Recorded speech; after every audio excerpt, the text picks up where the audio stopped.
ጥቃ መቀለ ማለት እውን ሸነኽ ውቅሮ ኣብ ዝርከብ ኣብ ዕምቆት 10 ኪሎሜትር ኣብ ትሕቲ ባሕሪ ዝመንጭዎ ኮይኑ ብኣቆጻጽራ ናይ ተኸባቢ ሰዓት 7:02 ደቂቃን ድሕሪ ቀትሪ ከም ዘጓነፈ እቲ ሓበሬታ የረድእ እቲ ዓቐን ምንቅጥቃጥ ዝተፈላለያ ትካላት ካብ 5.3 ክሳብ 5.6 ሬክተር ምዃኑ ይጽብጽብ ኣሎ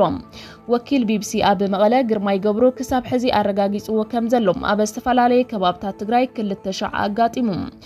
ዛጊድ ኣረጋጊጽዎ ዘሎ ኣብ ዓድዋ ዓድግራት ውቅሮ ሽረን ኣክሱምን ተሰሚዕሎም በቲ ምንቅጥቃጥ ምድሪ ዝወረደ ሳዕቤን እንተሎ ገና ሓበሬታ ኣይተረኸበን ኣብ ዝሓለፈ 10 ዓመታት ኣብ ትግራይ ኢትዮጵያ ኣብ ክሊ 300 ኪሎሜትር ርሕቀት 4 ልዕሊኡን ዝዓቐኑ 63 ግዜ ምንቅጥቃጥ ምድሪ ከም ዘጋጠመ መርበብ ሓበሬታ ኤርዙኪ ኩሊስቲ ይገልጽ እዚ ማለት ኣብ ዓመት ብማእኸላይ ገምጋም 6,000 የጓንፍ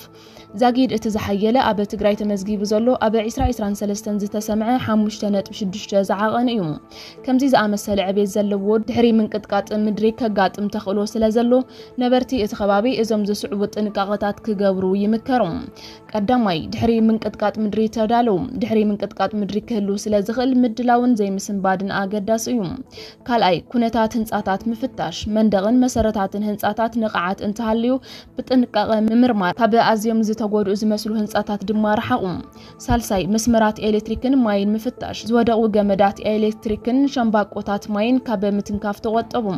ራብዓይ ወግዓዊ ሓበሬታ ምክትታል ካብ ትካላት ጸጥታን ምክልኻል ሓደጋን መንግስቲ ዝመጽእ ሓበሬታን መጠንቀቕታታትን ብንጥፈት ምክትታል ጂኦሎጂካዊ ዳህሳስ ኢትዮጵያን ካልኦት ዝምልከቶም መንግስታዊ ትካላትን ኣብ ቀጻሊ ብዛዕባ እቲ ጉዳይ ዝርዝር ሓበሬታ ክህቡ ትጽቢት ይግበር እቲ ምንቅጥቃጥ እንተሰሚዕኩም ካብ ኣየነይቲ ከተማ ከም ዝሰማዕኹምዎ ኣብ ኮሜንት ጻሓፉልና ጀነራል ታደሰ ወረደ ልዕልነት ሕጊ ክኽብር ቃልኣት